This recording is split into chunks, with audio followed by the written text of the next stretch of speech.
خب سلام، ببخشید صدا بده. نمیدونم این ویدیو رو انتشار میکنم یا نمیکنم. الان 2 هفته است که نخوابیدم. عملا به گاهی سگ رفتم. از تایتل متوجه شدین. آره، این اتفاق برای من افتاده. امروز به یکی گفتم و اون رفت چند نفر دیگه گفت.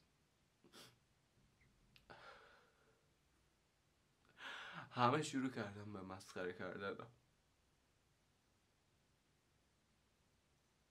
تقصیر خودمه، همه چی تقصیر خودمه. احمق بودن خودم باعثه. احمق بودن خودم باعثه. همه چیش اگه شاید هیچ وقت مریض نمی شدم، بیمارستان بستری نمی شدم.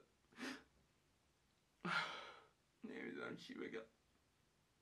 شما اگه این اتفاق براتون افتاد، چه دخترین چه پسرین، برین از طرف شکایت کنید. من نمیتونستم شکایت کنم. من اون 30 روز بعدش کلا حالت تعبا بودم. نمیتونستم خوب بخوابم، با قرص میخوابیدم. همه چیز تقصیر خودمه.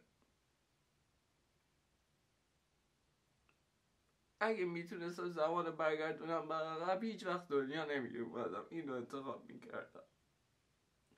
آخه درد اینجاست یه بار این اتفاق برام نیفتاده. یه بار تو بچه ترم بودم اتفاق افتاد. نمیخوام اسمشو بیارم، اسم اون کلمه رو. رفت به همه گفت. تو باشگاه به دوستم گفتم، رفت به همه گفت. من فکر کردم اون دوستمه.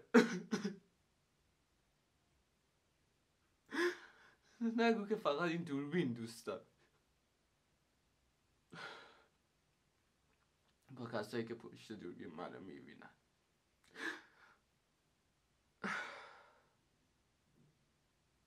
ای کاش هیچ وقت دنیا نمیومدم. چند پیش مادرم میاد به من میگه ای کاش بچه‌م هیچ وقت این همه عذاب نمیکشید. با درد نمیخوابیدم، با درد بلند نمیشدم. این ویدیو هیچ ادیتی نداره بچه ها، ببخشید سر صدای.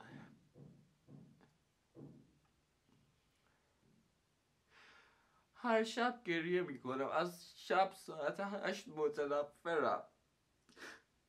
8 صبح میشه دوباره برمیگرده بالا ساعتی. 8 شب تا 8 صبح من فقط دارم گریه میکنم. همش این خاطراتش جلو چشامه. همه مسخرم کرد. من فقط میخواستم 4 تا دوست پیدا کنم تو باشگاه. دیگه به خودم قول دادم این باشگاه نه.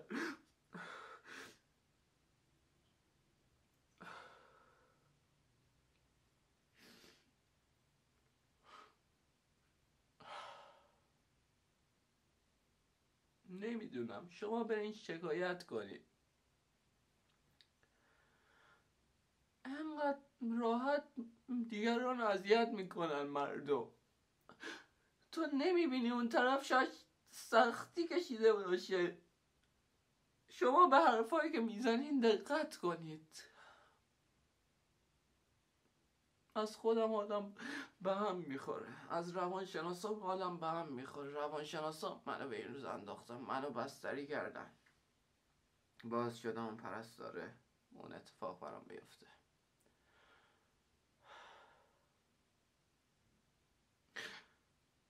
نمیدونم،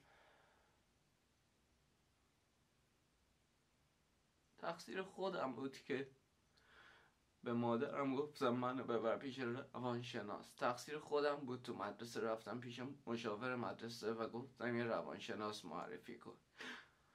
الان فکر میکنم همه چی تقصیر خودمه. فقط یه کار خوب کردم تو زندگی، اونم این چنل یوتیوب رو زدم. با آدمای خوب آشنا شدم. حداقل برام ثابت شد 4 تا آدم خوب هست تو این دنیا، بیشتر از 4 تا.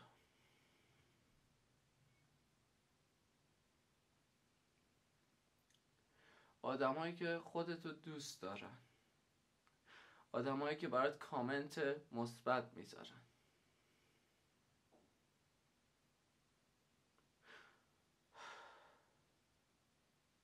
به خودتون آسیب نزنین هیچ وقت.